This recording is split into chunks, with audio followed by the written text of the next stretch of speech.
Oke, selamat malam semua jemaat yang dikasihi Tuhan. Malam hari ini kita bersyukur kembali kita melanjutkan pembahasan kita dalam surat Roma.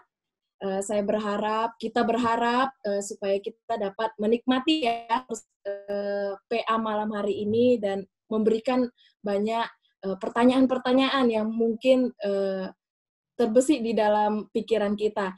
Namun sebelum itu, saya mengundang untuk kita semua, kita bersatu hati di dalam doa, kita mau menyerahkan PA malam hari ini kepada Tuhan, agar Roh Kudus memberikan kita pemahaman, dan setiap kita boleh memahami dengan baik setiap firman yang disajikan. Mari Bapak Ibu, Saudara-saudara kita bersatu di dalam doa. Bapa yang terkasih di dalam surga, kami bersyukur untuk setiap penyertaan dan setiap kasih setia Tuhan dalam kehidupan kami masing-masing. Kami boleh sehat, kami boleh bertemu, bertatap muka pada malam hari ini, itu semua karena kemurahan Tuhan. Malam hari ini kami memohon agar Roh Kudus memberikan kami hati yang tenang, agar kami dapat memahami setiap materi yang boleh disampaikan. Dan berikan kepada kami juga hati yang bijaksana untuk dapat menggunakan waktu ini dengan sebaik mungkin. Kami juga mau menyerahkan pemateri kami, Bu Subunsu, yang akan membawakan materi pada malam hari ini. Kiranya Engkau mengurapi beliau, memberikan hikmat agar kiranya setiap materi yang disampaikan sesuai dengan kehendak Tuhan. Terima kasih Tuhan, kami menyerahkan juga untuk setiap jemaat yang tidak dapat hadir pada malam hari ini. Kami berdoa bersatu hati agar kiranya saudara-saudara kami memiliki kerinduan suatu saat nanti untuk dapat bergabung melalui PA malam hari ini. Terima kasih Tuhan, kami menyerahkan waktu kami pada malam hari ini ke dalam tangan-Mu. Di dalam nama Yesus kami sudah berdoa dan berserah. Amin. Amin. Ya, Bapak Ibu, saudara-saudara yang terkasih, PA hari ini kita akan membahas dari surat Roma 3 ayat 1 sampai 8. Nah, sebelumnya saya akan terangkan kembali aturan-aturan ya. Bapak Ibu, bila memungkinkan untuk Bapak Ibu atau saudara-saudara sekalian dapat menyalakan kameranya agar kita bisa saling bertatap ya. Nah, bila memungkinkan sinyalnya bagus, wifi-nya baik, kita boleh menyalakan kameranya. Nah, kita juga berharap, mari kita aktif bertanya, baik melalui chat room, atau lebih baik juga secara langsung ya, Bapak Ibu dapat unmute speakernya jika ingin bertanya. Nah, selanjutnya saya akan serahkan kepada Pendeta Bunsuy yang akan membawakan materi pada malam hari ini. Silakan, Boksu. Ya, makasih Santa Purnama. Saya ingin pastikan lagi screen saya jelas ya. Jelas, Boksu, jelas. Jelas. Oke, baik. Selamat malam. Salam buat kita semuanya, Bapak Ibu. Kita bersyukur malam ini kita bisa melanjutkan kembali bahan PA kita, pemahaman Alkitab kita. Malam ini kita sudah masuk ke surat Roma pasal 3 ayat 1 sampai dengan ayat 8 ya. Saya akan baca buat kita semua. Roma pasal 3 ayat 1 sampai 8. Demikian bunyi Tuhan, bunyi firman Tuhan. Jika demikian, apakah kelebihan orang Yahudi? Dan apakah gunanya sunat? Banyak sekali. Dan di dalam segala hal. Pertama-tama, sebab kepada merekalah dipercayakan firman Allah. Jadi bagaimana? Jika di antara mereka ada yang tidak setia, dapatkah ketidaksetiaan itu membatalkan kesetiaan Allah? Sebaliknya, Allah adalah benar, dan semua manusia pembohong, seperti ada tertulis, supaya engkau ternyata benar dalam segala firman-Mu dan menang, jika engkau dihakimi. Tetapi jika ketidakbenaran kita menunjukkan kebenaran Allah, apakah yang akan kita katakan? Tidak adilkah Allah? Aku berkata sebagai manusia. Jika ia menampakkan mukanya, Sekali-kali tidak. Andai kata demikian, bagaimanakah Allah dapat menghakimi dunia? Tetapi jika kebenaran Allah oleh dustaku semakin berlimpah bagi kemuliaannya, mengapa aku masih dihakimi lagi sebagai orang berdosa? Bukankah tidak benar fitnahan orang yang mengatakan, mari kita berbuat yang jahat, supaya yang baik timbul daripadanya. Orang semacam itu sudah selayaknya mendapat hukuman. Bapak Ibu, bagaimana perasaan kita waktu kita membaca ayat 1 sampai dengan ayat 8? Barangkali kita juga agak bingung ya. Barangkali kita juga agak sulit untuk memahaminya. Karena ada pertanyaan-pertanyaan yang Rasul Paulus tulis untuk jemaat ini. Kemudian Rasul Paulus juga memberikan penjelasan. Nah, seperti itu. Dan ada kayaknya kata-kata yang agak sulit kita pahami. Namun demikian, pada malam ini kita akan mempelajarinya tentu dengan pimpinan Roh Kudus ya, sehingga nanti kita bisa masuk ke dalam arti makna yang terkandung di dalamnya, Bapak Ibu. Nah, sebelumnya saya ingin bertanya dulu ya. Kalau kita melihat di dalam ayat yang kedua, Bapak Ibu nanti boleh jawab ya. Saya sudah sharekan pertanyaan itu beberapa hari yang lalu kepada kita. Di dalam ayat yang kedua, di situ dikatakan bahwa firman Tuhan itu dipercayakan kepada orang Yahudi, betul ya? Kepada orang Israel, dipercayakan firman Tuhan itu. Nah, lantas kita bertanya, kalau kepada mereka dipercayakan firman Tuhan itu, nah kita lihat di tangan kita sekarang ya, di depan kita atau di samping kita kan kita ada Alkitab ini. Nah, kalau begitu Alkitab itu bagaimana? Apakah Tuhan tidak mempercayakan firman Tuhan itu kepada kita? Nah, Bapak Ibu, bagaimana pendapat kita dengan Alkitab yang kita miliki pada saat ini? Ada yang beri jawaban dulu?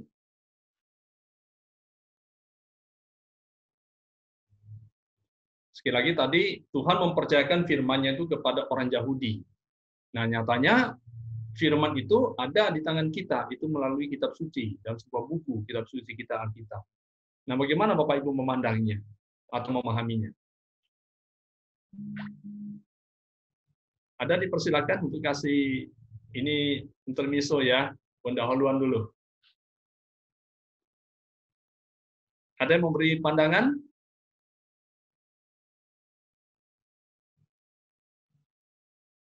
Ada dari antara Bapak Ibu yang ingin memberikan pandangannya atau pendapatnya? Oke, nanti boleh ya, di tengah kita diskusikan juga. Tapi nanti keterangan demi keterangan yang kita berikan akan menyinggung itu, Bapak Ibu ya. Baik. Nah, kita melihat sekarang, kita lihat dulu Bapak Ibu. Apa itu kelebihan orang Yahudi? Ya kan kita selalu dengar ini dalam Alkitab, mereka disebut dengan keturunan Abraham, dan mereka sangat bangga itu. Itu salah satunya. Jadi apa hubungannya? Yang pertama itu Bapak Ibu, seperti tadi, ayat yang kedua tadi, Tuhan, nah di sini kata Tuhan itu saya tulis yang huruf besar semua, yaitu Tuhan pencipta alam semesta. Nah, YHWH ya, Yahweh. Dalam bahasa Mandarinnya Yehovah. Tapi kalau di dalam bahasa Indonesia, Lembaga Alkitab Indonesia menulis dengan huruf kapital semua, huruf besar semua.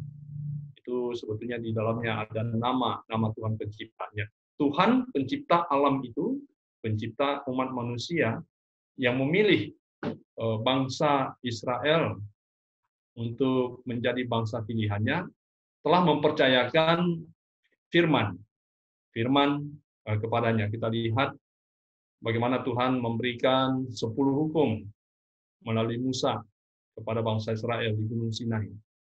Dan bagaimana Tuhan menyatakan firman-Nya melalui para nabi. Jadi semua nabi-nabi yang pernah ada di dunia ini itu semuanya itu berasal dari orang Israel. Nah, seperti itu. Tidak ada nabi yang di luar dari bangsa Israel yang ada di dalam Alkitab. Nah, di sini kita melihat bahwa kelebihan orang Yahudi itu Tuhan mempercayakan firman-Nya kepada mereka, Bapak Ibu. Nah, dari firman yang disampaikan kepada mereka itulah kemudian firman itu diteruskan sampai ke kita. Nah, seperti itu. Jadi saat ini Tuhan juga mempercayakan firman-Nya kepada kita. Nah, seperti itu. Untuk apa? Untuk kita hidupi, kemudian untuk kita teruskan lagi kepada orang lain. Jadi Tuhan mempercayakan firman yang pertama itu kepada orang Israel untuk menjadi penulis, untuk mencatat, kemudian itu melalui bangsa Israel, melalui orang Yahudi, itu disebarluaskan ke seluruh dunia. Yang pertama. Yang kedua, kita melihat perjanjian Tuhan dengan orang Yahudi. Nah, seperti itu. Apa perjanjiannya, Bapak Ibu sekalian? Ini perjanjian ini penting. Perjanjian ini penting. Kenapa? Segala sesuatu yang berhubungan dengan orang Yahudi selalu diingatkan, selalu disampaikan dalam bentuk perjanjian. Waktu Tuhan ingin menyelamatkan mereka, membawa mereka keluar dari Mesir, ada perjanjian Tuhan. Tuhan menjanjikan tanah Kanaan. Sebelum itu, kita perhatikan, sebelum mereka menjadi satu bangsa, Tuhan memanggil Abraham. Abraham kita perhatikan. Nah, ini perjanjian yang paling tua. Apa itu perjanjiannya? Antara Abraham dengan Tuhan. Nah, seperti itu. Sunat, Bapak Ibu sekalian. Sunat, ya. Jadi setiap laki-laki itu harus disunat. Seperti itu. Mereka berumur 8 hari, mereka harus disunat. Kenapa? Sunat adalah sebuah perjanjian antara Tuhan dengan orang Israel dengan Tuhan. Jadi perjanjian itu harus mereka taati, Jadi apapun yang terjadi terhadap orang Israel, walaupun mereka selalu jatuh ke dalam dosa, jatuh bangun seperti itu, waktu Tuhan marah, waktu Tuhan menghardik mereka, tapi selalu Tuhan itu ingat dengan perjanjian itu. Jadi perjanjian antara Tuhan dengan orang Yahudi ini sangat penting. Nah, waktu itu perjanjian mereka adalah sunat. Nah, kemudian juga kita bertanya, mungkin ya, kalau begitu perjanjian Tuhan itu dengan kita ini apa sekarang? Nah, sekarang kan orang Kristen nggak wajib sunat ya, nggak ada hukumnya untuk sunat. Ada juga orang dengan sukarela sunat, tapi tidak dihubungkan dengan agama lagi.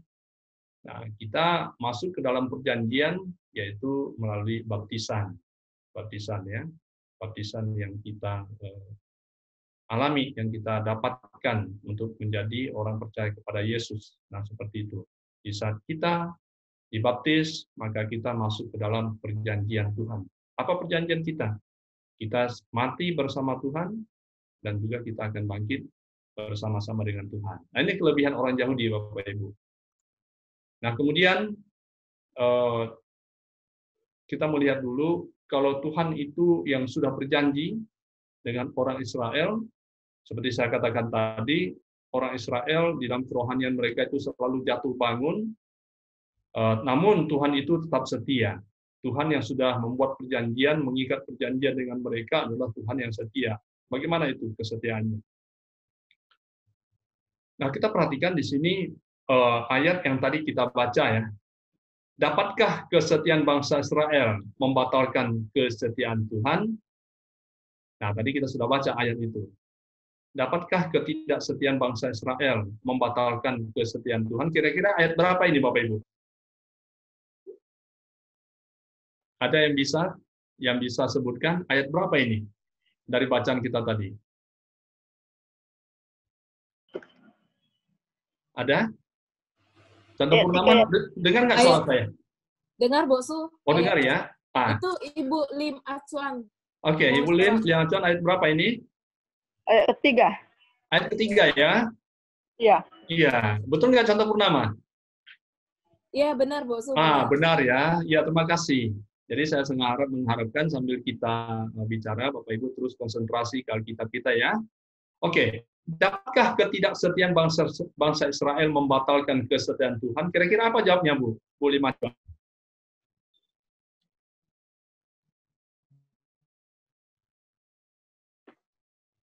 Apa kira-kira jawaban Ibu? Dapatkah ketidaksetiaan bangsa Israel membatalkan kesetiaan Tuhan? Ada dari antara kita yang ingin kasih jawaban, dapat atau tidak? Tidak. Enggak. Tidak ya. Dapatkah ketidaksetiaan bangsa Israel membatalkan kesetiaan? Enggak dapat, enggak bisa dibatalkan ya. Walaupun mereka jatuh bangun, tapi Tuhan tetap setia, begitu bukan? Ini luar biasanya Tuhan yang berjanji itu kepada umatnya, termasuk kepada kita, Bapak Ibu sekalian. Nah, ketidaksetiaan manusia membuat kesetiaan Tuhan semakin nyata. Ini luar biasa ini. Seharusnya kita tidak setia, umat Tuhan tidak setia, melanggar sana-sini, lari nyeleweng ke sana ke sini.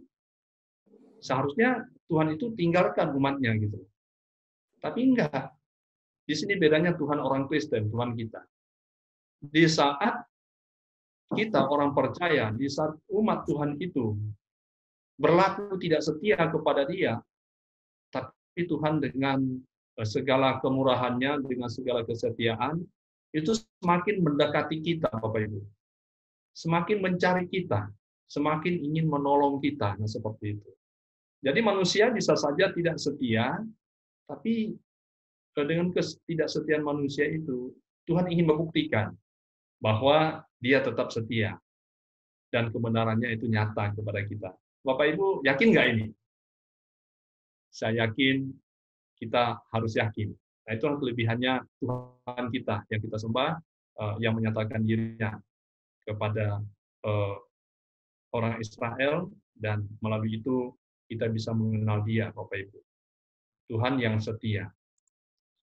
Walaupun umat Israel berdosa dan mengingkari janji mereka untuk tetap setia kepada Tuhan, justru ketidaksetiaan mereka akan membuat kesetiaan Tuhan semakin penuh dengan pengampunan yang mulia. Nah, di sini kita perlu sangat bersyukur kepada Tuhan ya. Kita perlu sangat bersyukur sekali kepada Tuhan, di mana Tuhan yang kita sembah, Tuhan pencipta kita, yang kita sembah, kita muliakan, kita tunduk taat kepada Dia. Di saat kita tidak setia, seperti saya katakan tadi, di situ Tuhan semakin menunjukkan kasih pengampunan yang sangat mulia itu kepada umat manusia. Nah, di sini, jadi Tuhan ini Tuhan yang hidup, Tuhan yang memahami kehidupan kita, Tuhan yang menciptakan kita, yang mengerti betul pola pikir kita setiap orang, yang mengerti betul isi hati kita. Jadi Bapak Ibu, kalau Tuhan begitu setia kepada kita, apa yang perlu kita lakukan terhadap Dia? Tentu kita juga perlu setia kepada Tuhan. Perlu setia kepada Tuhan. Jadi Bapak Ibu, saya sangat mengharapkan, mungkin saja kita bisa berpikir seperti ini. Tuhan itu begitu setia kepada saya. Tapi terkadang saya ini tidak setia, tidak berlaku setia kepada Tuhan. Yang saat ini nggak apa-apa, Bapak-Ibu sekalian. Jangan teruskan lagi itu. Jangan teruskan lagi itu. Kita memahami, kita jadi merasa malu sebetulnya, bukan? Tuhan begitu setia, yang mati di atas kayu salib untuk kita. Kita kok bisa kurang perhatian kepada Dia. Nah, kalau malam ini kita mengerti itu, cukuplah. Apa yang sudah kita lakukan itu, mulai saat ini kita melangkah ke langkah yang baru. Kenapa? Kita tidak setia, tapi Tuhan begitu setia kepada kita. Kita kurang mengasihi Tuhan, tapi Tuhan justru begitu mengasihi kita. Luar biasa nih Bapak Ibu ya. Oke, nah, kita kembali masuk ke masalah orang Yahudi ya. Ke masalah orang Yahudi. Nggak apa-apa Bapak Ibu sekalian, kalau kita bicara di sini masalah orang Yahudi, ya seolah-olah itu berbicara tentang masalah kita pribadi ya, masalah kita, masalah contoh purnama, ya masalah siapa saja kita di grup ini. Nah, masalah apa masalahnya? Kita lihat dulu ya. Orang Yahudi berpikir bahwa mereka harus dianggap benar oleh Tuhan. Kenapa? Karena mereka adalah bangsa Yahudi. Bangsa apa? Bangsa pilihan. Nah, seperti itu ya. Bangsa pilihan. Bangsa pilihan. Kenapa mereka selalu mengagungkan pilihan Tuhan terhadap mereka? Mereka selalu membawa-bawa nama Abraham sebagai leluhur mereka, orang beriman. Kalau kita lihat dalam Ibrani 11, Karena Abraham itu beriman. Dan selanjutnya orang-orang yang lain. Nah, kita perhatikan bahwa mereka tahu betul bahwa mereka itu adalah orang pilihan Tuhan, bangsa pilihan Tuhan, tapi justru itu membuat mereka selalu merasa benar, dianggap benar oleh Tuhan. Jadi apapun yang mereka lakukan, mereka kerjakan, itu sampai saat ini Bapak-Ibu sekalian, pemikiran-pemikiran seperti itu. Mereka tetap merasa mereka lebih rohani, mereka lebih tinggi dari manusia yang lain. Mereka itu rasanya, mereka pikir mereka lebih dekat daripada Tuhan. Nah, sebetulnya di sini Rasul Paulus melihat ya kepada jemaat Roma. Di situ kan jemaat Roma itu ada dua suku bangsa ya. Pertama orang Yahudi, yang kedua adalah orang Yunani. Orang Yahudi itu orang yang sudah memiliki Taurat, mereka sudah tahu Tuhan, mereka sudah tahu nama Tuhan yang mereka sembah, yaitu YHWH itu, Yahweh, Adonai kalau mereka katakan, mereka sebut. Nah, mereka menganggap mereka itu lebih daripada orang Yunani, nah seperti itu. Jadi sebetulnya ada kesombongan rohani di sini. Ada kesombongan rohani, ini persoalannya. Nah, disinilah di saat Rasul Paulus menulis surat, Rasul Paulus dengan tegas ya mengatakan bahwa pemikiran mereka itu salah, nggak benar. Nah, seperti itu, nggak benar. Nah, kenapa? Nanti kita akan lihat, Bapak Ibu. Memang orang Yahudi beruntung, tetapi jangan berdosa untuk membuktikan kesetiaan Tuhan. Nah, seperti itu. Beruntung mereka sebagai bangsa pilihan. Tapi mereka jatuh bangun di hadapan Tuhan, ya dengan cara itu mereka ingin melihat Tuhan itu setia nggak kepada kami. Wah, ini kan sesuatu hal yang luar biasa ya. Luar biasa caranya, cara yang negatif, nah seperti itu. Ya, Rasul Paulus mengatakan nggak boleh, itu pikiran seperti itu sudah nggak benar itu sudah menyimpang, melenceng dari kebenaran firman. Begitu Bapak Ibu. Itulah sebabnya maka Rasul Paulus mengatakan Tuhan itu benar dan semua manusia itu pembohong. Yang dikatakan pembohong itu ya termasuk orang-orang Yahudi pada saat itu. Pembohong. Kenapa? Karena apa yang dikatakan beda dengan yang dilakukan. Nah, kira-kira kita masuk nggak di sini, Bapak Ibu? Tuhan adalah benar dan semua manusia pembohong. Semua manusia itu kita masuk nggak? Ya, mungkin katakan enggak ya, tapi saya yakin kita juga termasuk di dalam golongan itu. Tapi kita bersyukur karena kita mengerti, kita bisa bertobat sehingga kita bisa meninggalkan itu, Bapak Ibu. Nah, inilah masalah yang ditemukan oleh Rasul Paulus pada saat itu di tengah-tengah orang Yahudi, Bapak Ibu ya. Baik. Tetapi jika ketidakbenaran kita menunjukkan kebenaran Tuhan, perhatikan ya, jika ketidakbenaran kita menunjukkan kebenaran Tuhan, apakah yang akan kita lakukan? Tidak adilkah Tuhan jika yang menampakkan murkanya? Nah, ini Rasul Paulus dikatakan ini aku sebagai seorang manusia loh, yang berpendapat seperti ini. Aku sebagai seorang manusia yang berpendapat seperti ini. Jadi Rasul Paulus sudah memperhatikan kehidupan mereka, tingkah laku mereka. Rasul Paulus sudah memperhatikan gerak-gerik mereka yang mengatakan mereka adalah orang Kristen, jemaat Tuhan pada saat itu. Rasul Paulus sudah perhatikan. Tapi ada hal-hal yang belum berkenan di hadapan Tuhan. Maka itu ditegur dengan keras pada saat itu. Dengan harapan apa? Supaya mereka berubah. Manusia sudah membiarkan dirinya dengan membuat usaha untuk membebaskan diri dari hukuman Tuhan. Dalam hal ini manusia menggunakan logika untuk berdalih, tetapi sebenarnya logika ini tidak diterima di hadapan Tuhan. Bapak Ibu, ini satu poin yang sangat penting ya. Tadi dalih orang Yahudi itu, ya mereka berdalih kami ini umat pilihan Tuhan. Abraham itu bapak kami. Kami ini anak-anak Abraham. Maksudnya disebut dengan anak-anak Abraham, artinya kami ini adalah orang yang beriman kepada Tuhan. Itu selalu menjadi kebanggaan mereka. tapi di dalam kenyataannya jauh berbeda. Jauh berbeda. Ada persoalan di dalam kehidupan rohani mereka. Nah, Rasul Paulus di sini ingin mengatakan bahwa manusia yang suka berdosa, ya, manusia yang suka berdosa, orang Yahudi yang mengatakan mereka orang beriman, mereka keturunan orang beriman, keturunan Abraham, tapi selalu saja melakukan dosa di hadapan Tuhan. Nah, tujuannya apa?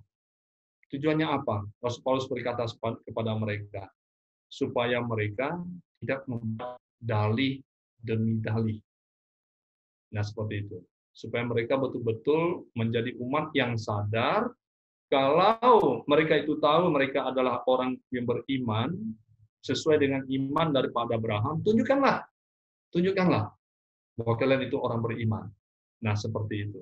Tapi kita melihat orang Yahudi, umat Tuhan pada saat itu dengan memakai logika mereka, dengan memakai pemikiran mereka untuk membuat alasan-alasan. Tetapi alasan itu tentu sekali tidak berlaku di hadapan Tuhan, Bapak Ibu. Nah, ini ya satu kalimat yang begitu ya yang kita lihat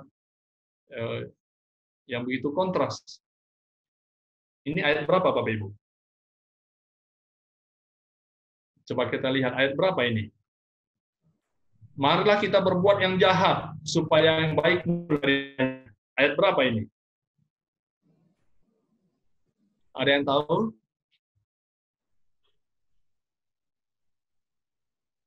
Santa Purnama dengar saya? Iya, dengar Bu Su. Dengar ya, berarti yang lain juga masih dengar ya. Oke, Iya. Bapak Ibu coba lihat dulu. Marilah kita berbuat yang jahat supaya yang baik muncul daripada ayat berapa ini?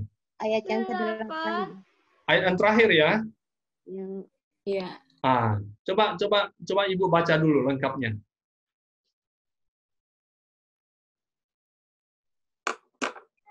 Ya, tolong bacakan Bu dengan suara lantang begitu.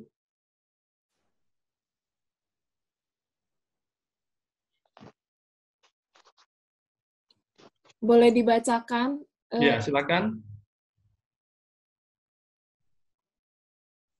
Catherine ya tadi ya? Catherine. Oke, untuk hemat waktu ya. Oke, baik. Jadi kita sudah tahu itu ayat yang ke-8 ya.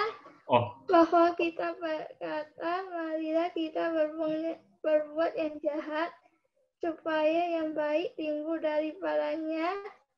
Orang semacam itu sudah selayaknya mendapat hukuman. Iya. Jadi orang yang berkata, marilah kita berbuat yang jahat, supaya yang baik muncul atau timbul daripadanya. Firman Tuhan mengatakan apa? Supaya akan mendapat hukuman. Nah, di sini kita perhatikan bahwa berita Injil yang diberitakan oleh Rasul Paulus itu sebetulnya sudah ada yang diselewengkan. Siapa menyelewengkannya? Pendengar. Siapa pendengar? Umat Tuhan itu sendiri, Bapak Ibu sekalian. Umat Tuhan itu sendiri. Jadi ini penyelewengan Injil itu sudah ada. Ya, sejak semula jemaat mula-mula itu sudah ada. Rasul Paulus dengan apa namanya? Dengan rasa yang sungguh-sungguh, dengan tulus datang kepada mereka, menguji mereka, mengirim surat kepada mereka dengan tujuan untuk mengingatkan mereka sebagai umat betul-betul hidup di dalam kebenaran Injil. Tapi Injil itu sudah ada diputarbalikkan. Nah, seperti itu. Sehingga orang yang sudah memutarbalikkan itu disebut dengan orang yang sudah menyelewengkan, itu adalah orang jahat. Kenapa jahat? Karena mereka tidak lagi bisa membedakan yang baik dengan yang jahat. Jadi rata semuanya di depan mereka. Jadi warna Injil, makna Injil itu sudah tidak muncul lagi. Yang muncul dari situ adalah keinginan dari orang yang menyelewengkan itu, Bapak Ibu sekalian. Nah, ini sangat berbahaya sekali. Kenapa dikatakan jahat? Kenapa dikatakan jahat? Karena mereka hanya mendengarkan kebenaran, mereka mendengarkannya itu bukan untuk melakukannya, justru kebenaran itu mereka putar balikan. mereka selewengkan. Wah, ini sangat berbahaya. Jadi Bapak Ibu kita perhatikan bahwa rata-rata pengajar sesat yang muncul itu selalu muncul dari gereja, dari persekutuan, dari kumpulan orang-orang percaya. Perhatikan, hampir semua ajaran-ajaran sesat, pengajar-pengajaran sesat yang sampai saat ini itu sangat luar biasa usaha mereka untuk menyesatkan umat Tuhan, anggota gereja, itu selalu muncul dari kalangan orang percaya pada saat itu. Itu bisa terjadi. Nah, itu banyak sekali. Nah, kita perlu berhati-hati untuk ini. Kenapa? Ini adalah kumpulan orang-orang yang sudah menyelewengkan, yang sudah memutarbalikkan Injil itu sendiri. Jadi Injil yang disampaikan tidak lagi sesuai dengan maksud Tuhan yang menurunkan Injil itu.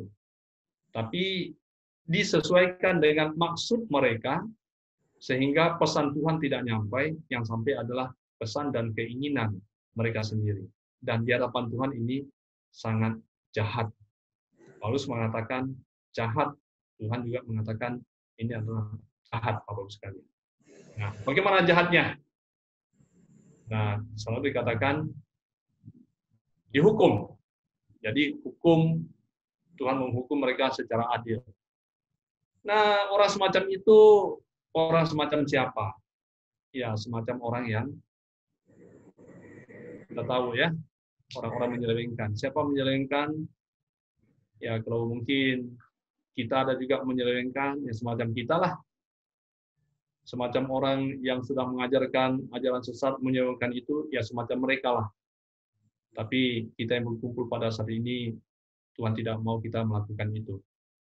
Jadi Bapak Ibu, saya mengajak kita diskusi untuk mendiskusikan ini. Ini hal yang sangat penting di dalam mendalami kebenaran firman Tuhan. Jadi sekali lagi saya ingin mengatakan bahwa pemahaman Alkitab untuk membangun iman kita. Nah, seperti itu. Bagaimana dengan kita menggali pada malam ini, kita belajar memahaminya, kita dapat semakin bertumbuh di dalamnya. Oke, contoh Purnama saya serahkan dikendalikan. Iya, Bapak Ibu, ini waktunya kita boleh sharing dari apa yang udah kita dengar gitu ya, atau mungkin pengalaman-pengalaman, ada pengalaman-pengalaman semacam yang kita baca hari ini, malam ini, pernah kita alami. Kita bisa sharing, atau kita bisa bertanya lagi, Bu Su, mungkin di ayat ini saya kurang mengerti, boleh dipertanyakan ya. Jadi biar Bu Su Busui dapat menerangkan kembali. Nah, tadi saya baca ada chat ya, Bu Su. Iya. Nah, tadi Bu Su kan bertanya, apakah Tuhan juga mempercayakan firman-Nya kepada kita? Ini ada yang menjawab, izinkan saya menjawab pertanyaan di awal tadi. Menurut saya, bangsa Israel atau orang Yahudi hanya mendapat keistimewaan menjadi yang pertama. Alkitab yang awalnya berupa gulungan kitab yang dipegang oleh orang Yahudi pada awalnya. Namun, seiring perjalanannya waktu dengan adanya pemberitaan Injil ke seluruh dunia dan kanonisasi dari gulungan kitab-kitab tersebut, maka otomatis kita juga mendapatkan hak kepercayaan yang sama atas firman Tuhan yang kita sebut sebagai Alkitab. Ya, tadi Bu Su Busui juga udah menjawab sih ya. Yeah. Tuhan juga mempercayakan firman-Nya untuk kita teruskan gitu ya. Nah, bukan hanya bangsa Yahudi aja yang mendapatkan kepercayaan itu, tapi kita juga sudah memegang firman itu dipercayakan oleh Tuhan untuk kita teruskan lagi nih. Nah, seperti yang dibicarakan Bu Su Busui di awal juga ya tadi ya. Begitu. Iya, jadi contoh Purnama. Iya, Bu Su. Ya, jawaban beliau itu sangat sempurna. Jadi kita sudah selesai pada kita. Benar. Ya. Sangat sempurna, benar, Bu Su. Sampai perjalanan-perjalanannya juga. Ya, itu mungkin ada satu istilah kanonisasi itu saya jelaskan sedikit ya. Iya, Bu Su. Silakan, Bu Su. Kalau kita punya printer itu ada mereknya Canon ya, ada kamera Canon gitu ya. Kanonisasi itu itulah tadi sebetulnya sebuah penyeleksi, diseleksi tulisan-tulisan para nabi, tulisan-tulisan pada saat itu, pada zaman dulu ya, firman yang diturunkan oleh Tuhan kepada para nabi. Dulu kan belum ada seperti kita ini, zaman sekarang canggihnya. Waktu itu mereka tulis itu di kulit-kulit binatang, di kulit-kulit kayu, kemudian di batu gitu ya. Jadi di batang-batang yang dianggap bisa tahan lama, mereka simpan. Nah, kemudian setelah itu mereka simpan, mereka wariskan, mereka ajarkan turun-temurun karena terbatas semuanya. Tapi di saat semuanya itu disadari untuk dikumpulkan, maka terjadilah disebut dengan proses kanonisasi. Artinya mereka ada satu tim yang memperhatikan, menyeleksi kembali, kemudian disusunlah mana yang memang diterima menjadi kitab suci, mana ini tulisan-tulisan yang lebih muda. Biasanya yang asli itu adalah tulisan-tulisan yang lebih tua, itu yang diterima. Kalau turunannya itu tidak diterima, nah, seperti itu. Jadi dalam proses ini, maka kanonisasi itu muncullah Alkitab kita seperti sekarang ini 66 kitab ya. Kalau Katolik masih ada beberapa kitab yang tidak ada dalam kitab kita. Nah, menurut kita itu adalah tulisan-tulisan yang muda, tulisan-tulisan kemudian yang tidak perlu dimasukkan menjadi sebuah kitab suci. Nah, seperti itu. Nah, itulah Bapak Ibu supaya kita semakin mengerti apa maksud dari kanonisasi itu. Oke, terima kasih, itu sebuah sebuah kesimpulan luar biasa menurut saya. Itu sudah terang benderang. Iya, menerangi Ya, kita malam ini. saya katakan tadi sebetulnya kita sudah bisa akhiri diskusi kita kalau kita membahas itu ya, tapi masih ada poin-poin yang lain kita perlu diskusi ya. Luar biasa ini. Oke, dipersilakan tetap. Iya, dipersilakan untuk rekan-rekan yang lain, Bapak Ibu yang ingin bertanya. Khususnya Roma 3 ini banyak pertanyaan juga nih ya. Mungkin bisa dipertanyakan ulang gitu ya. Bu Su sepertinya kurang mengerti di bagian ini begitu.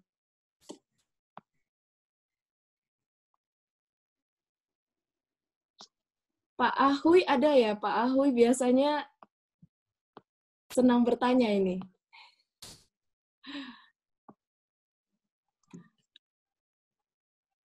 Atau dari... Sebelum yang lain bertanya, Santa mungkin agak sungkan, saya bertanya dulu ya. Iya, Bu Su, silakan Bu Su. Ya. Kalau orang Yahudi itu punya kelebihan, nah seperti ini kan Tuhan percayakan firman-Nya kepada mereka. Tuhan ada perjanjian Tuhan yang khusus kepada mereka yang dinyatakan dengan sunat gitu ya. Nah, kira-kira Bapak Ibu sekarang apa kelebihan kita sebagai orang Kristen? Apa kelebihan kita sebagai orang Kristen? Silakan. Ayo, kita berlomba-berlomba menjawab. Orang Yahudi punya kelebihan. Nah, kita sekarang orang Kristen itu juga punya kelebihan. Kira-kira apa yang kelebihan yang Bapak Ibu bisa pahami? Kita mempunyai Roh Kudus. Memiliki Roh Kudus, ya. Karena Roh Kuduslah yang membuat kita bisa percaya kepada Kristus, ya.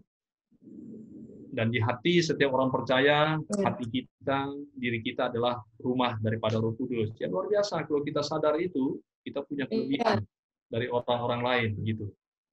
Karena kita punya Roh Kudus, maka waktu kita mau sepertinya punya kesempatan untuk berdosa, lakukan dosa, kita punya rem loh. Katakan jangan dosa.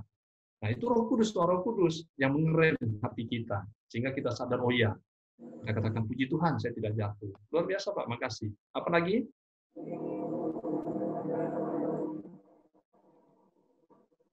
Dari Ko Edwin mungkin?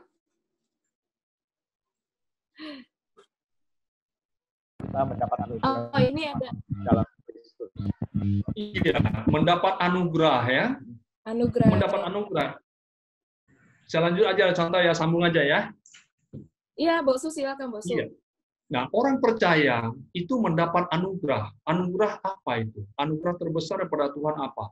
Anugerah terbesar daripada Tuhan adalah Tuhan menyelamatkan kita dari dosa, dari kematian. Anugerah yang terbesar yang Tuhan berikan adalah dirinya sendiri. Jadi dirinya sendiri melalui kematian Tuhan Yesus di atas kayu salib. Jadi kita melihat bahwa Tuhan setia dengan janjinya terhadap umat manusia yang berdosa. Itu Tuhan nyatakan, kesetiaan Tuhan itu menyatakan itu sampai Tuhan Yesus mau naik ke atas kayu salib. Jadi penyaliban daripada Tuhan Yesus itu adalah sebuah wujud nyataan, penggenapan dari janji Tuhan. Suatu Adam dan Hawa jatuh ke dalam dosa. Kalau kita baca di dalam Kejadian pasal 3 ayat 15, di situ Tuhan sudah menyatakan misinya untuk menyelamatkan dari keturunan perempuan, yaitu Tuhan Yesus. Jadi coba kita bayangkan Bapak Ibu, itu janji Tuhan yang sangat luar biasa dan Tuhan tepati itu. Tuhan tepati beribu-ribu tahun masanya, tapi Tuhan tidak pernah lupa akan janjinya. Nah, seperti itu. Jadi kita mendapatkan anugerah. Mendapat anugerah keselamatan. Makasih contoh saudara kita Edi. Iya. Jadi banggalah sebagai orang Kristen. Orang Kristen itu adalah orang sudah mendapat anugerah daripada. Persoalannya jangan sia-siakan tanggung jawab kita. Jangan sia-siakan anugerah Tuhan itu. Dan jangan mau keluar dari anugerah itu. Oke, contoh, makasih. Iya, Bu Su. Apalagi? Jadi Ini saya ada- bertanya ini sekarang ya. Bu Su, ini ada pertanyaan lewat chat. Oke. Ya, lewat chat bertanya apa maksud kedua kalimat. Saya bacakan ya, Bu Su, kedua kalimat yang dimaksud. Maksud dari andai kata demikian dari Roma 3 ayat 6, Bu Su. Roma 3 Roma ayat 6. 3:6, iya. Ya, andai kata demikian, bagaimanakah Allah menghakimi dunia? Nah, itu tanda tanya. Nah, ini ditanya apa maksud dari kalimat ini. Lalu Oke. maksud dari ayat itu, Bu Su.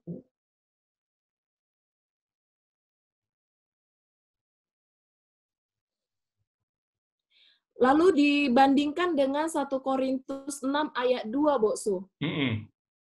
Nah, kalau di Roma 3 ayat 6 kan bagaimanakah Allah menghakimi dunia? Tapi berbeda dalam 1 Korintus 6 ayat 2 dikatakan bahwa orang-orang kudus akan menghakimi dunia. Nah, jika penghakiman dunia berada dalam tangan kamu atau tangan kita, tidakkah kamu sanggup untuk mengurus perkara-perkara yang tidak berarti? Tidak tahukah kamu bahwa kita akan menghakimi malaikat-malaikat? Jadi, apalagi perkara-perkara biasa dalam hidup kita sehari-hari. Nah, jadi ini apa maksudnya dari kedua kalimat itu? Oke. Ya baik. Jadi ini yang pertama di dalam ayat 6 ya. Ini kita membacanya secara lengkap begitu. Iya. Di sini memang Rasul Paulus ingin mengatakan kepada jemaat Roma, khususnya malam ini kita bicarakan adalah orang Yahudi. Nah, orang-orang Yahudi sebetulnya mereka adalah orang yang diharapkan di dalam 1 Korintus pasal 6 ayat 2 tadi.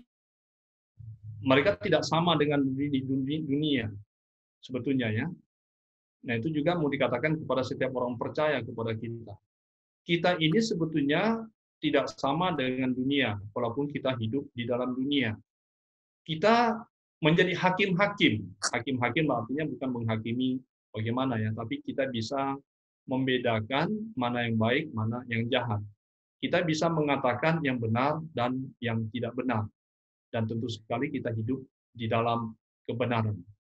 Nah, persoalannya ialah, baik itu di dalam Roma dan juga di Korintus itu, dan di sini bahwa kehidupan dari umat Tuhan tidak seperti yang diharapkan oleh Tuhan. Nah, seperti itu. Karena hidup mereka tidak lebih baik daripada hidup umat manusia yang tidak mengenal Tuhan.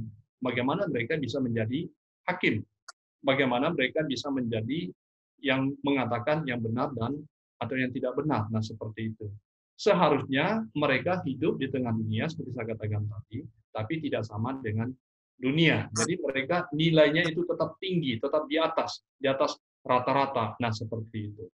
Nah, jadi Bapak Ibu, ini suatu pertanyaan yang menarik ya, yang perlu kita tarik kembali ke dalam diri kita pada saat ini. Kita harus tarik itu ke dalam diri kita, karena ini persoalan kehidupan kita, persoalan gereja, bagaimana kita sebagai orang percaya, dan bagaimana kita sebagai gereja, baik itu pribadi dan lembaga, itu bisa betul-betul menjadi satu tempat untuk mencari dan menyatakan kebenaran. Nah, bagaimana kita bisa lakukan itu? Kita mau hidup di dalam kebenaran itu dulu. Nah, kalau tidak demikian, maka kita tidak lebih baik daripada dunia ini. Demikian. Saya persilakan kepada teman-teman untuk menambahkan, ini sebuah pertanyaan yang perlu kita gali, yang perlu kita wujud nyatakan di dalam kehidupan kita. Dipersilakan kepada teman-teman. Ya, untuk rekan-rekan mungkin bisa menambahkan ya, rekan-rekan selantau. Atau mungkin jemaat yang ingin menambahkan. Tetap dalam konteks tadi, bagi Tuhan, di saat manusia itu tidak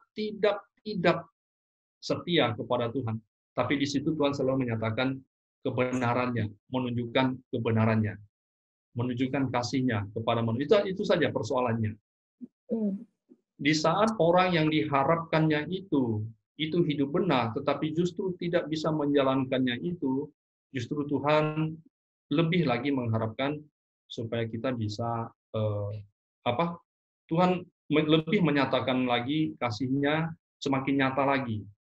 Supaya apa? Tujuannya supaya manusia sadar, supaya manusia tahu bagaimana kasih Tuhan itu yang begitu tidak terbatas itu sedang ada di depan mata kita.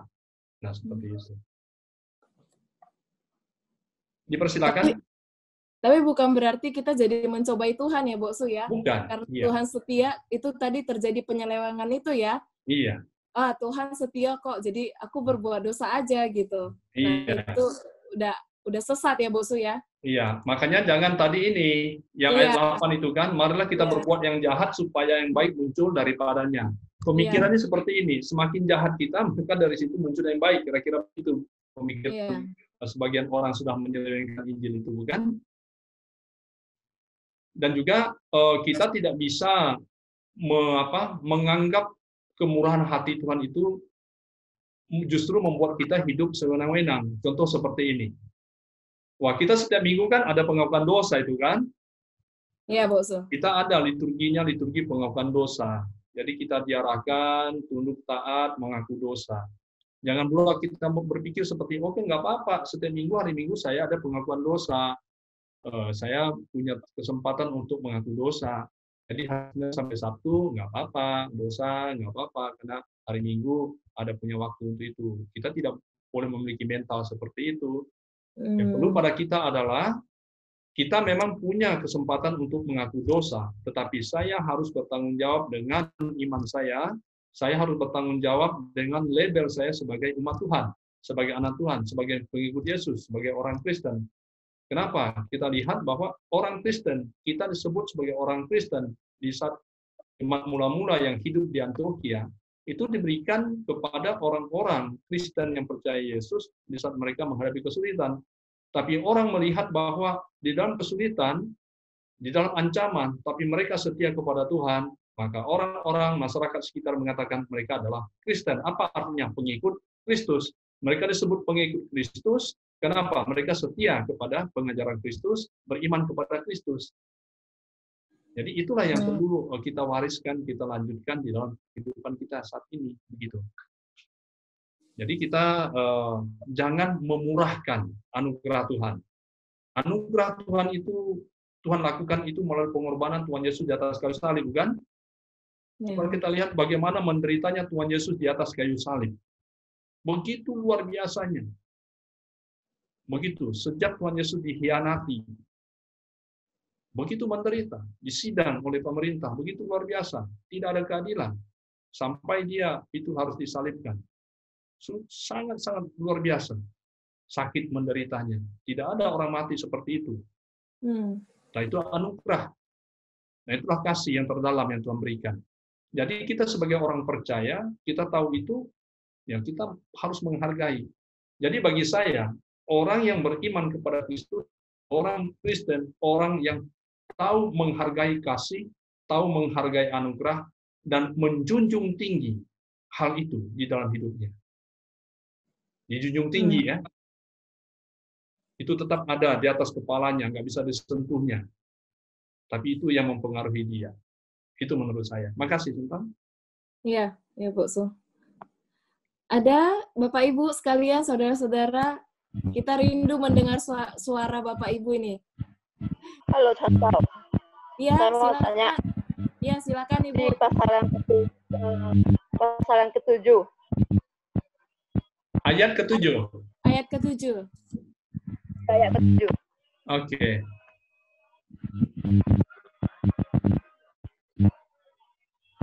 Silakan Bu bertanya.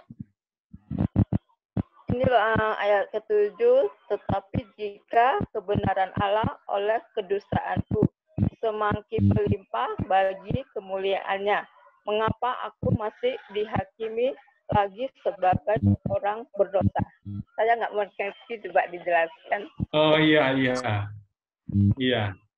Ibu Kristi ini ya? Oke, silakan ayat 7 ya. Tetapi jika kebenaran Allah oleh dustaku semakin melimpah bagi kemuliaannya. Artinya begini, semakin saya nggak benar, semakin saya berdusta di hadapan Tuhan, tetapi semakin nyata kemuliaan Tuhan. Nah, seperti itu. Kemudian Rasul Paulus mengatakan, mengapa aku harus dihakimi lagi sebagai orang berdosa? Mengapa saya harus dihakimi lagi sebagai orang berdosa? Oke, silakan.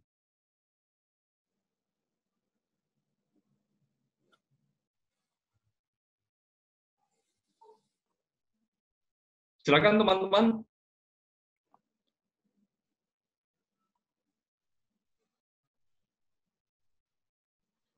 Ini ada Bu Su yang chat.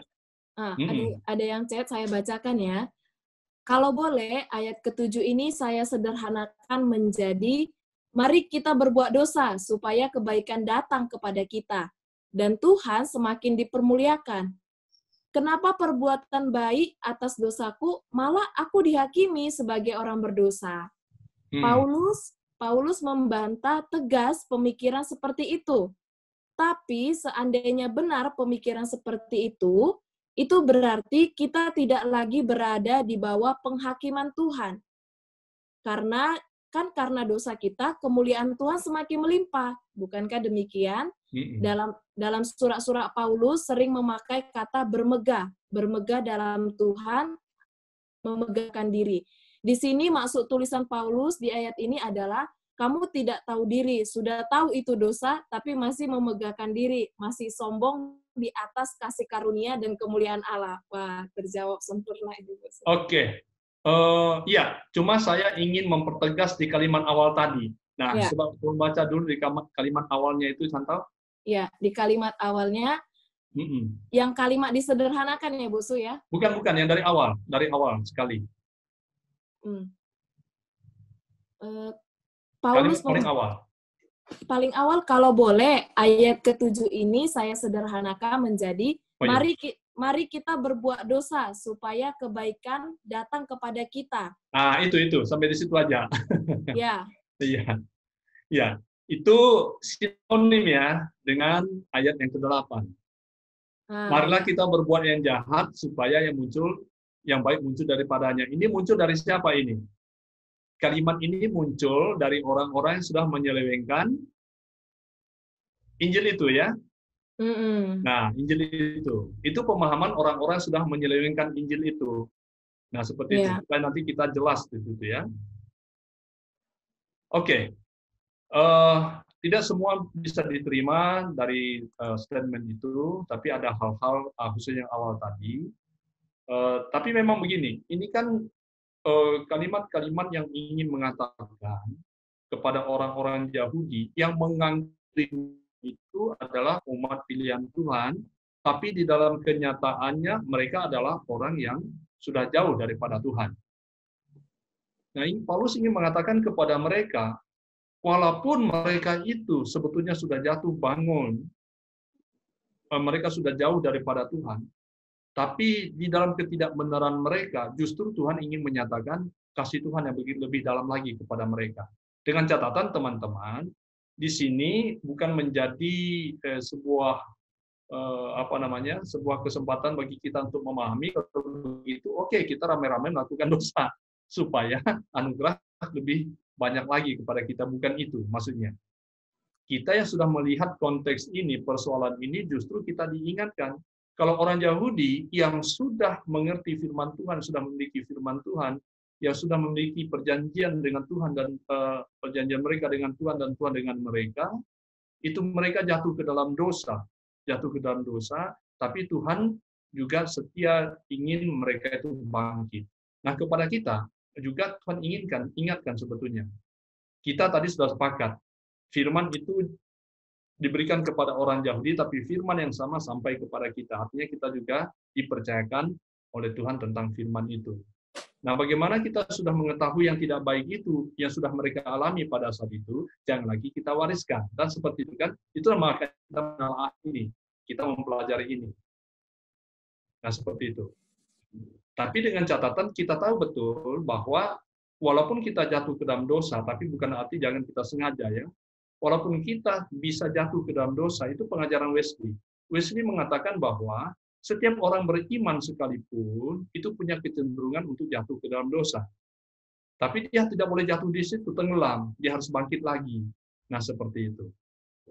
Setiap orang bisa saja dia ada kalanya ada pernah dia satu kali jatuh berkali, tapi dia tidak boleh tenggelam di situ. Dia harus bangkit lagi, harus keluar lagi maksudnya.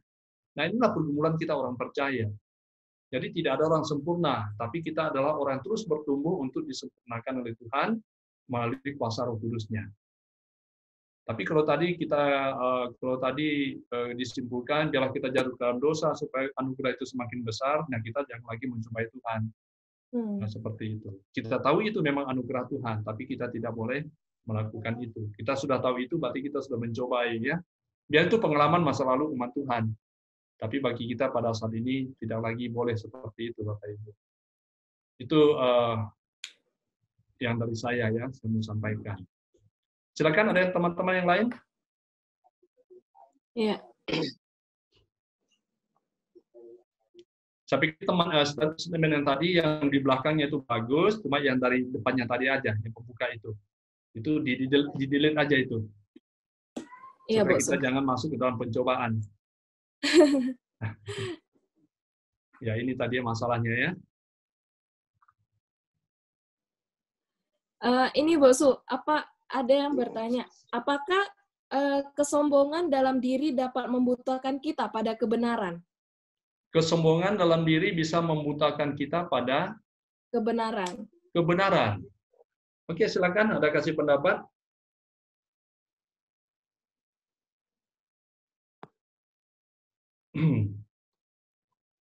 Ya, kesombongan bisa menghancurkan tentu ya, bisa menghancurkan kalau betul-betul itu sombong. Sombong dalam arti meninggikan diri. Yang Tuhan inginkan adalah merendahkan hati. Nah, seperti itu. Ada banyak orang dia meninggikan diri, tapi dia merendahkan diri, tapi merendahkan dirinya di atas bukit. Gitu ya. Merendahkan diri di atas bukit, ya tetap meninggikan diri, ya seolah-olah merendahkan diri, tapi meninggikan diri. Ya tentu kesombongan, tinggi hati dan sebagainya itu sangat-sangat negatif, sangat-sangat negatif. Yang Tuhan inginkan adalah bagaimana orang selalu merendahkan hati, Nah seperti itu. Cuma kita bisa, bagaimana kita bisa memahami seseorang itu sombong? Ya kadang-kadang kita juga, karena manusia kan punya sifat yang berbeda-beda ya.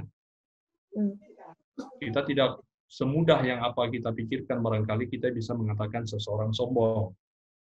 Dari cara bicaranya, wah, saya kelihatan sombong sekali. Ya mungkin belum tentu. Mungkin dia punya bicara seperti itu, tapi hatinya bagaimana? Pusatnya di hati, karena hati itu kan pusat pertimbangan. Kalau bicaranya sama dengan hatinya, yang sombong tinggi hati, kalau memang hatinya tinggi hati, itu sombong. Tapi kalau di dalam gaya bicaranya seolah sombong, tapi hatinya tidak seperti itu, nah itu sebetulnya perlu kita pikirkan lagi. Nah, seperti itu. Memang Tuhan ingin setiap orang rendah hati. Rendah hati, tapi jangan rendah diri ya, jangan minder. Nah, seperti itu. Ada yang lain silakan Bapak Ibu tambahkan. Ya. Ada yang ingin bertanya lagi? Nah, bisa Ya, bisa ngerti nggak? Mungkin. Saya boleh bertanya? Oh iya, silakan Pak. Ya, baik. Terima kasih Pak Pendeta. Share-nya malam hari ini. Saya mau bertanya perihal di ayat berapa tadi itu ya, di ayat yang keempat, karena dia dia mengutip juga di Mazmur itu ya. Iya. Mazmur 51 ayat 56. Iya. Nah, saya melihat dari ayat pertama yang Pak Pendeta sudah bacakan bagi kita, semacam kayak ada yang orang berdosa memberikan pembelaannya bahwa semakin kita berdosa, disitulah anugerah Tuhan berlimpah-limpah, kan begitu ya. Nah, tetapi argumen-argumen itu selalu dibantah, sehingga memunculkan di ayat terakhir itu dikatakan bahwa ternyata suatu kesalahan bagi mereka yang membantah bahwa semakin berdosa semakin anugerah Tuhan itu semakin bertambah-tambah gitu. Tetapi saya melihat bahwa saya baca buku, melihat ini saya teringat satu buku yang pernah saya baca. Saya belum terlalu baca juga, Is God Moral Monster begitu ya. Apakah Allah di dalam perjanjian lama itu jahat begitu? Memang kita lihat Allah suruh berperang begitu, tumpas habis ya. Nah, saya lihat juga ini kayak semacam ada Allah itu semacam monster begitu, jahat begitu. Karena di ayat yang saya baca tadi di Mazmur dikatakan itu, kalau saya boleh baca begini. Terhadap engkau sajalah aku telah berdosa dan melakukan apa yang kau anggap jahat, supaya ternyata engkau adil dalam putusanmu, bersih dalam penghukumanmu. Nah, kalau kita melihat ini kan semacam kayak, ya kita sudah, kalau kita tidak berdosa, ya Allah tidak baik, kan begitu. Kalau lampu itu tidak dimatikan, maka sebenarnya nggak ada kegelapan, kan begitu. Jadi seolah-olah standar kebaikan Allah itu tidak ada begitu kalau manusia tidak jatuh begitu. Jadi saya melihatnya bagaimana kira-kira Pak Boksu kali ya, Boksu menjelaskan bagi kami bahwa sebenarnya ini bukan, saya melihatnya bahwa sebenarnya kayak manusia semacam ditetapkan berdosa begitu supaya Allah terlihat benar dalam penghakimannya, begitu loh Boksu. Iya. Kira-kira bagaimana gitu? Iya. Makasih. Ada Bapak Ibu yang mau kasih tanggapan dari pertanyaan ini? Ya, saya sudah baca juga itu buku tersebut yang ditulis untuk menggambarkan ya bagaimana situasi di dunia perjanjian lama, bagaimana manusia memahami Tuhan, ya seolah Tuhan itu sangat kejam begitu ya. Iya. Tuhan itu sangat kejam. Baik, ya itu kan analisa seorang penulis, nah seperti itu. Untuk untuk menampakkan bagaimana pemikiran-pemikiran yang tidak dipahaminya dan melihat dari sudut pandang apa yang dianggapnya dari pandangannya sendiri, seperti itu. Baik. Kalau kita melihat ayat 4 di sini kan, walaupun manusia itu berdalih kemanapun, itu konteksnya kan, Bagaimanapun orang Yahudi yang memiliki Taurat yang tahu tentang Tuhan. Nah, seperti itu di konteksnya. Mereka saya katakan tadi jatuh bangun, setia, tidak setia, tidak setia, setia, itu aja lingkaran mereka. Tuhan ingin mengatakan, Rasul Paulus ingin mengatakan bahwa Tuhan dalam keadaan yang bagaimanapun, sekalipun mereka itu jatuh sedalam-dalamnya ke dalam dosa, tapi Tuhan selalu berlaku setia kepada mereka. Ini pesan yang mau dikatakan di sini. Kenapa? Supaya memang orang Yahudi, jemaat Tuhan pada saat itu mengerti betul. Kita yang sudah mengerti Taurat, kita yang sudah mengerti firman, tapi itu tidak cukup. Tapi firman yang sudah kita mengerti, itu mau kita lakukan dalam kehidupan kita. Kenapa? Teori yang mereka miliki itu sangat berbeda dengan praktek yang mereka kerjakan. Bahkan tadi kita lihat, firman itu sendiri mereka sudah sempat selewengkan. Yang muncul adalah pemikiran mereka. Kita buat jahat dulu lah, supaya lebih nyata lagi kasih Tuhan itu kita alami. Nah, seperti itu. Seolah-olah benar, tapi Rasul Paulus mengatakan tidak. Orang seperti itu harus dihukum. Dihukum seberat-beratnya. Dihukum dengan keadilan Tuhan, seperti itu. Nah,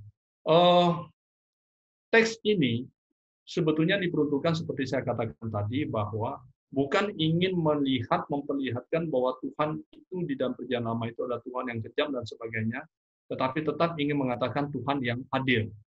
Tuhan yang adil. Kenapa? Tuhan memberikan firman kepada manusia.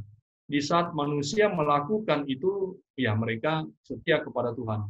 Tetapi di saat mereka tidak setia kepada Tuhan, ada kalanya Tuhan menegur mereka. Dari cara yang paling ringan sampai dengan cara yang paling keras. Kalau kita melihat suku bangsa yang dengan sengaja ya Tuhan marah kepada mereka, dan bahkan Tuhan serahkan itu kepada orang Yahudi pada saat itu, tidak ada satu suku bangsa pun mereka yang mau dengar firman Tuhan lagi. Mereka adalah orang-orang yang di luar ya kehendak Tuhan hidup mereka. Mereka tidak kenal yang namanya Tuhan Sang Pencipta. Mereka tidak kenal yang namanya Tuhan yang disembah oleh orang Yahudi. Tuhan yang monoteis. Tapi mereka adalah yang percaya kepada ilah-ilah. Nah, seperti itu. Dan di saat mereka bertemu dengan orang Israel yang pada saat itu hidup, yang membawa Taurat, yang membawa 10 hukum, dan orang lain tahu itu, tapi mereka tidak bisa terima. Nah, kita melihat dalam kebenaran dalam konteks seperti itu, sekali lagi Tuhan ingin menyatakan keadilannya. Nah, seperti Tuhan berdaulat, Tuhan memberikan aba-aba kepada manusia, tetapi di saat manusia itu tidak mau juga, ya Tuhan juga menyatakan kehendaknya, supaya manusia sadar. Jadi kepada kita zaman sekarang, ya kita sebagai orang-orang Kristen, kita setelah kita mempelajari kitab suci, kita dapat memahami, kita tarik ke dalam diri kita sendiri. Oh begitu ya. Kalau dulu orang Yahudi, orang Israel, mereka punya firman, tapi tidak hidup di dalam firman. Di saat mereka tidak hidup dalam firman, Tuhan marah kepada mereka. Ya kadang Tuhan seperti menghukum mereka, tapi bukan berarti Tuhan jauh dari mereka. Tuhan memberikan pembelajaran kepada mereka. Sebetulnya Tuhan memberikan kepada mereka sebuah studi, supaya mereka merenung, kemudian mereka memahami keberdosan mereka, kemudian mereka bertobat. Nah, kalau kita pada saat ini bagaimana? Kita nggak perlu lagi sengaja seperti mereka, kan? Mereka sudah punya pengalaman seperti itu, kita sudah tahu, artinya kita tidak boleh lagi memposisikan diri di rel yang sama. Nah, seperti itu. Nah, begitu. Dipersilakan. Kalau ada yang ingin nambah. Mungkin Bu Su sama seperti yang Paulus di dalam surat Paulus juga dikatakan, cukuplah kasih karuniaku, justru dalam kelemahanlah kuasaku semakin nyata, gitu ya, kira-kira seperti itu. Iya. Jadi di dalam kelemahan kita justru kita lebih jadi dapat merasakan ya pertolongan Tuhan gitu ya, bahwa Tuhan itu sanggup gitu menolong kita di tengah, apalagi konteks saat ini juga di tengah-tengah kita mengalami banyak ini ya, banyak kesulitan gitu ya. Iya. Sebentar, boleh saya tambahkan sedikit? Iya, silakan contoh Silpa. Nah, ini muncul ini contoh Silpa, silakan. Oke, saya ingin tambahkan sedikit bahwa orang berdosa itu sudah selayaknya mendapat hukuman karena hakikat Allah adalah kudus. Nah, jadi hal yang harus kita pahami di sini adalah bahwa sebenarnya Allah tidak membutuhkan manusia untuk berdosa dulu, baru Allah menunjukkan siapa dirinya. Tetapi kita harus lebih melihat betapa mulianya Allah dan siapa dia di dalam persekutuan yang benar dengan Allah, daripada melihat bagaimana dan siapa Allah dalam tindakannya dalam menghukum manusia dari dosa-dosanya seperti itu. Jadi Allah tidak membutuhkan dosa manusia, tapi melihat manusia berdosa dulu, baru bisa menunjukkan kasihnya. Allah sudah dari dirinya sendiri adalah kasih, seperti itu. Oke. Ya. Terima kasih contoh Silpa. Ya, kemarin saya ada berikan pertanyaan 3 ya. Tadi yang pertama sudah dijawab. Ini sebetulnya untuk menjawab pertanyaan yang kedua yang saya sudah bagikan di grup kita. Pertanyaan saya yang kedua itu kan begini. Jika karena ketidakbenaran, kepalsuan yang melekat pada manusia, kebenaran Tuhan semakin melimpah untuk kemuliaannya. Nah, seperti itu. Kita semakin nggak benar ini. Kita hidup dalam suatu kepalsuan. Kita katakan kita orang Kristen.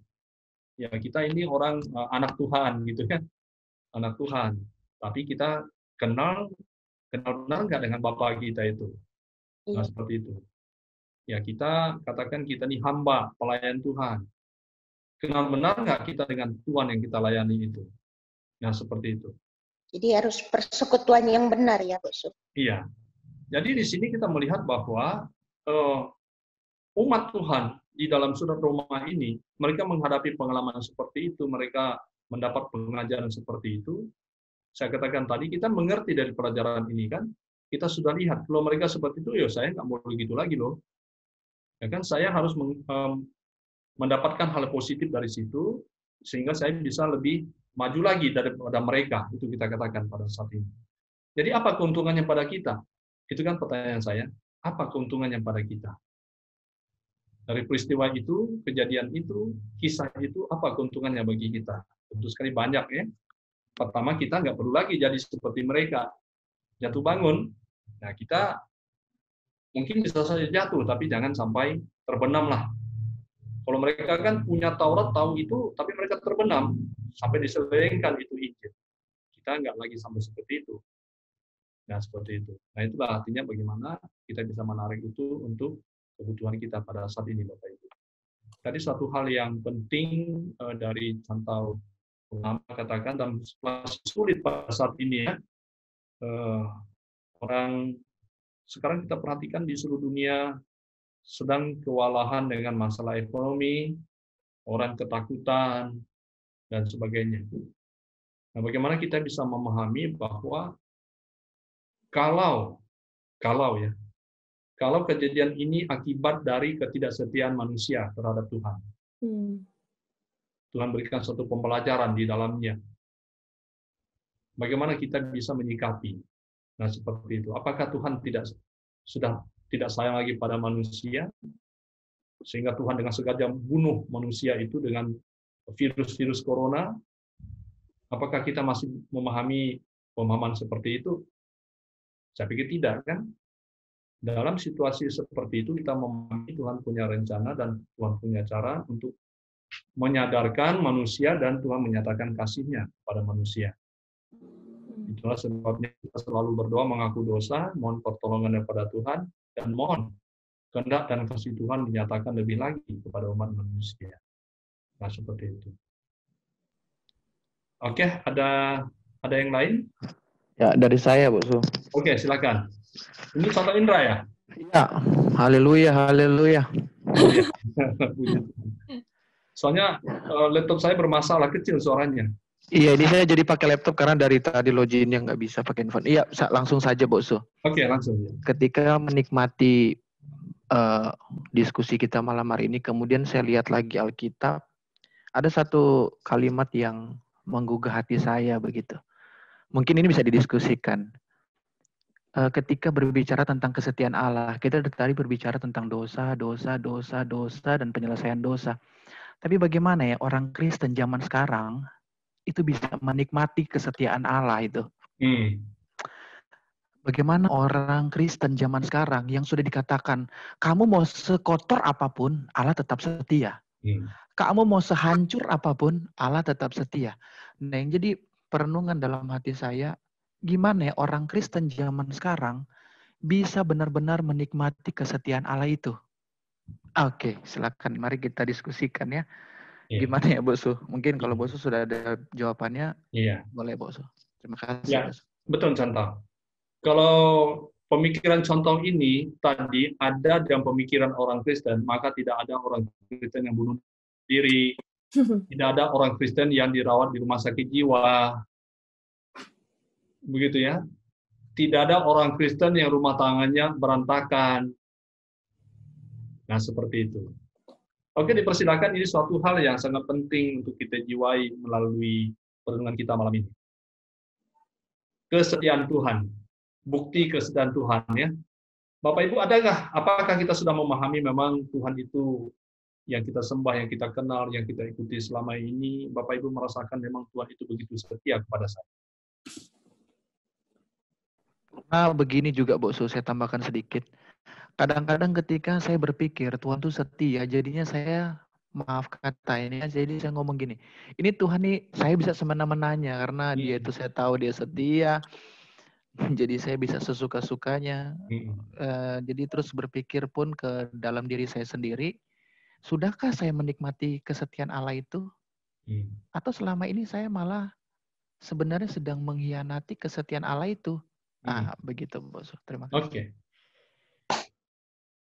Silakan Bapak Ibu, ini pertanyaan buat kita semuanya. Mungkin kita sering melihat bahwa kesetiaan itu, Tuhan itu hanya sebagai kesetiaan mengampuni umatnya, tapi kita juga mesti melihat kesetiaan Tuhan itu dalam mendisiplinkan umatnya. Jadi itu kesetiaan Tuhan juga. Jadi kadang-kadang kita sepertinya cuma mengingat pengampunan atau kasih karunia Tuhan saja, tapi kita mesti ingat juga bahwa Tuhan juga setia dalam mendisiplin anak-anaknya yang dipanggilnya. Terima kasih. Ya, betul. Jadi sebetulnya manusia itu, Tuhan itu bekerja sama dengan manusia untuk kemajuan dan kesejahteraan pertumbuhan iman umat manusia. Manusia punya tanggung jawab. Jadi Tuhan punya perintah, Tuhan juga punya arahan, Tuhan juga memberikan kesempatan bagi kita manusia bisa memahami, kemudian mempraktikkan, menjalankan dalam kehidupan kita. Dalam situasi seperti itu, Tuhan tidak pernah lepas tangan. Seperti saya katakan tadi, jatuh bangun umat Tuhan, Tuhan tidak sedikit pun lepas tangan, membiarkan begitu saja.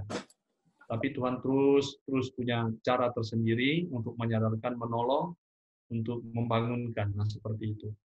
Pakai tadi ya, itu memang penting. Jadi itu tanggung jawab kita sebagai orang Kristen apa? Apa yang perlu kita lakukan setelah kita sadar kita mendapat anugerah Tuhan? Anugerah Tuhan berharga, gitu ya. Anugerah Tuhan yang mahal. Karena kita ini ditebus itu bukan dengan uang, bukan dengan harta, bukan kan? Tapi kita tebus dengan apa? Dengan nyawa, dengan darah yang kudus. Nyawa, darah yang kudus dari Tuhan Yesus di atas kayu salib. Jadi kalau anugerah Tuhan kepada manusia itu anugerah yang mahal, anugerah yang berharga, tidak ada bandingnya dengan apapun yang ada di dunia ini. Kalau kita menyadari betul, maka kita punya tanggung jawab. Sesuatu hal yang berharga, saya harus hargai. Sesuatu hal yang sangat berharga, saya harus jaga. Sesuatu hal yang sangat berharga, saya harus bertanggungjawabkan. Nah, seperti itu. Maka disitulah kita betul-betul sadar terus, saya ini bukan siapa-siapa, tapi saya ini adalah orang yang sudah ditebus oleh Tuhan. Orang yang sudah diangkat oleh Tuhan menjadi anaknya. Nah, seperti itu. Kalau kita sudah sampai di tahap seperti itu, Bapak Ibu sekalian, kita dapat merasakan bagaimana kesetiaan Tuhan kepada kita. Hmm. Dipersilakan. Ya, berbicara tadi ya, Bu Su, di kalimat terakhir Bu Su bilang kita sebagai anaknya gitu ya. Nah, menyambung, mengutip perkataannya Pak Akai tadi ya, bahwa jangan pandang, saya sederhanakan, jangan pandang kesetiaan Tuhan itu hanya misalnya memberikan kebaikan, berkat-berkat gitu, baru dikatakan Tuhan setia. Tapi pandangan yang lain bahwa kesetiaan Tuhan itu juga mendisiplinkan ya, mendisiplinkan. Apalagi kalau kita sudah disebut sebagai anak Tuhan, sebagai anak pasti kita didisiplinkan gitu ya, Bu Su ya. Iya.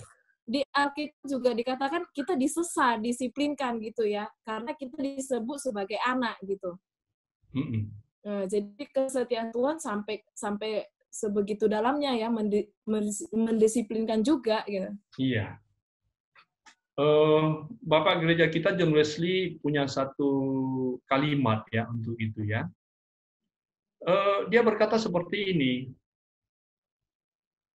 Memang Tuhan menyelamatkan kita. Artinya apa? Memang Tuhan memberikan anugerah. Anugerah apa? Anugerah pembenaran. Tetapi juga Tuhan mau kita itu untuk bekerja, untuk melakukan bersama-sama dengan Tuhan, untuk mengerjakan keselamatan kita itu. Nah, di sinilah tanggung jawab kita sebagai orang percaya. Maka tadi di awal saya katakan, anugerah Tuhan, kasih daripada Tuhan itu bukan murahan. Bukan. Tapi itu yang sangat berharga, karena diberikan dengan darah, dengan pengorbanan, dengan nyawa. Jadi kita perlu menghargai setinggi-tingginya, kita junjung tinggi setinggi-tingginya kasih dan kemuliaan Tuhan itu. Nah, di sini Bapak Ibu. Iya, kita 5 menit lagi nih ya, Bu Su, di jam 9. Tidak terasa ya, 5 menit lagi. Begini, Chantal, tadi Pak Akai kan bicara tentang mendisiplinkannya. Ya, tidak semua orang suka didisiplinkan, kan? Iya, Bu Su. Manusia kan suka liar. Menurut pemikirannya, menurut keinginannya dia lakukan. Kalau kita masuk ke dalam momen bagaimana Tuhan ingin mendisiplinkan manusia, ya itu sesuatu yang dianggap berat seperti itu. Tapi bersyukurlah tadi Pak Akai sudah ingatkan kita kembali, Tuhan memiliki sebuah kesetiaan kepada kita, tapi Tuhan juga mau kita menjadi orang Kristen yang bisa mendisiplinkan diri kita. Nah, seperti itu. Nah, kalau itu kita lakukan, berarti kita sudah bisa bekerja sama dengan Tuhan. Menjadi sebuah partner ya, menjadi sebuah tim kerjanya Tuhan. Nah, seperti itu. Tuhan setia kepada kita, kita tahu. Kita juga setia kepada Tuhan, dan Tuhan tentu sangat senang melihat kita. Oke, demikian Chantal. Ya, Bapak Ibu, apakah ada mau menutup dengan sharing atau menambahkan lagi? 3 menit lagi. Ya, silakan. Chantal, ya. Iya, Pak Ahoy. Iya. Suara saya jelas ya? Iya, jelas Pak Ahoy. Ya, yang kita bahas pada malam ini sangat bagus sekali ya. Jadi saya ingin simpulkan apa yang saya dapat pada malam ini, ya, bahwa Tuhan itu mempercayakan ya, kalau bisa dibilang mempercayakan firman itu bukan kepada bangsa yang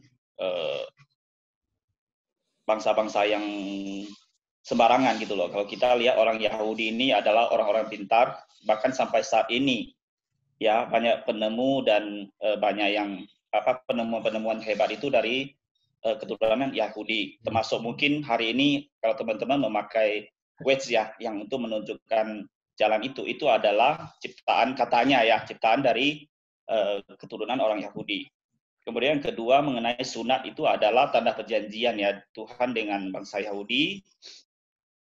Namun seiring dengan berjalannya waktu semuanya itu tidak berjalan dengan semestinya, di mana orang Yahudi yang dipercayakan untuk mengabarkan Injil dan melaksanakannya itu kepada bangsa-bangsa lain itu tidak berjalan dengan baik. Bahkan terjadi penyelewengan atau namanya pembenaran diri ya, yang lebih ininya kita lebih membuat Alkitab itu atau firman Tuhan itu seakan-akan kita selewengkan untuk demi berbagai hal, bahkan menutupi dosa kita atau untuk mencapai sesuatu yang bukan semestinya gitu loh.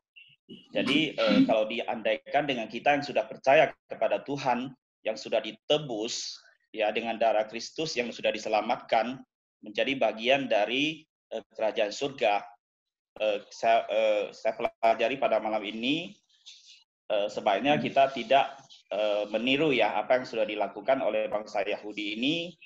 Bahkan kita seharusnya melakukan apa yang sudah tertulis, bukan malahan menentang ya atau berbuat yang berbalik dari apa yang sudah diberikan disebutkan oleh firman Tuhan kepada kita. Karena kesetiaan Tuhan itu tidak perlu atau tidak akan dinyatakan dengan perbuatan manusia yang berdosa ini. Dengan apapun yang kita lakukan itu tidak akan maksudnya Tuhan itu tidak perlu dibela lah, maksudnya itu benar-benar sesuatu yang sesat. Bahkan kita sebenarnya orang pilihan Tuhan yang sudah diselamatkan, kita melaksanakan perintah Tuhan untuk memuliakan nama Tuhan, dan supaya orang-orang tidak percaya itu menjadi percaya dengan apa yang kita lakukan, dan kita mengabarkan Injil kepada mereka untuk mereka menjadi bagian dari kerajaan surga juga. Terima kasih, mungkin itu aja yang dari saya. Ya, luar biasa itu Chantal. Ya, kita bersyukur ya, saya sangat bersyukur pada Tuhan malam ini.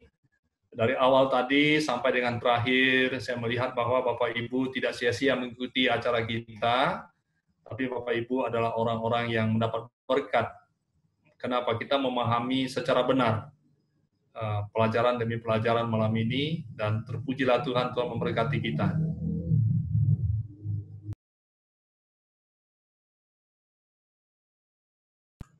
Contoh Purnama belum buka mic.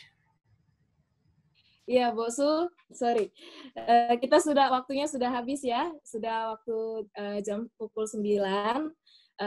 Sebelum kita menutupnya, saya akan menyimpulkan ya beberapa yang sudah kita dapatkan poin-poin tadi ya. Nah, dari pertama ya, kita melihat kelebihan orang Yahudi. Kita juga orang Kristen mempunyai kelebihan ya, seperti yang sudah kita sebutkan, kita mempunyai Roh Kudus yang membantu kita untuk memahami setiap firman Tuhan seperti pada malam hari ini juga. Yang kedua, kita memiliki anugerah keselamatan. Ya, anugerah keselamatan itu seperti yang dibilang Bu Subusui, itu anugerah secara cuma-cuma tapi tidak murahan karena ditebus oleh darah yang kudus, gitu ya. Nah, firman Tuhan bukan hanya orang Yahudi saja yang dipercayakan firman Tuhan, tapi kita juga dipercayakan oleh Tuhan memegang firman-Nya, gitu ya. Saat ini kita dapat membaca Alkitab untuk apa? Untuk kita teruskan kembali kepada orang-orang yang belum mendengarkan Injil, kabar baik. Nah, kalau orang Yahudi diberikan janji juga oleh Tuhan, kita juga memiliki janji, yaitu kita masuk dalam perjanjian baptisan, seperti yang dibilang Bu Subunsu ya. Kita dibaptis, mati bersama Tuhan, dan bangkit bersama Tuhan.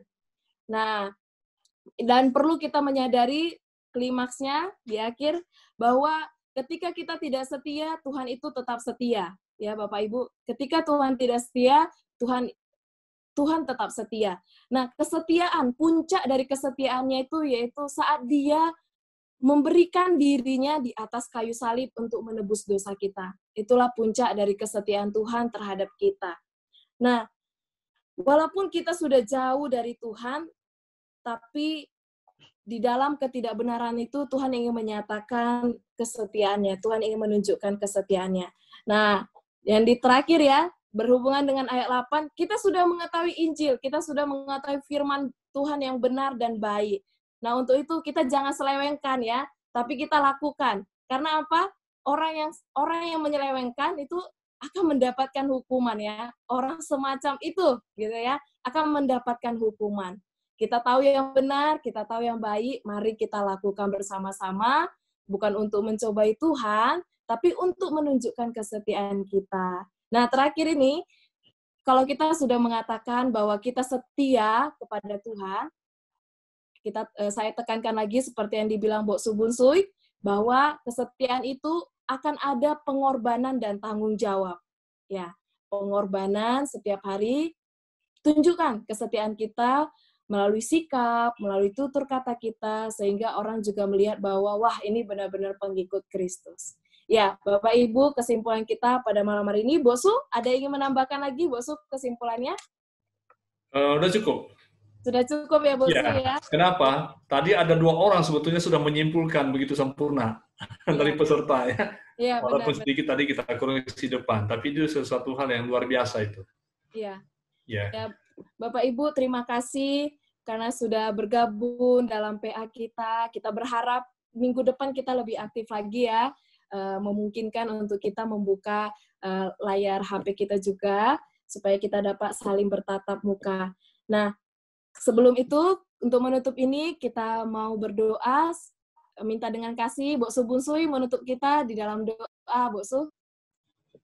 Baik, mari kita berdoa. Bapa di surga, kami berterima kasih dengan pertolongan Tuhan yang telah memimpin kami dalam kuat kuasa Roh Kudus. Kami dapat menyelami firman Tuhan melalui di dalam Roma 3 ayat 1-8. Tuhan, Engkaulah dimuliakan, diagungkan. Tolong kami, mampukan kami untuk mengimaninya, untuk menjalankannya dalam kehidupan kami. Bapak terima kasih, berkati semua pendengar kami peserta malam ini. Berkati dalam istirahat malam ini, berkati di dalam pekerjaan besok dan selanjutnya, berkati keluarga, berkati Tuhan tetangga-tetangga kami, berkati semuanya, semua ada sukacita dan sejahtera. Kami berdoa ada banyak orang yang belum memakai kesempatan ini untuk belajar bersama.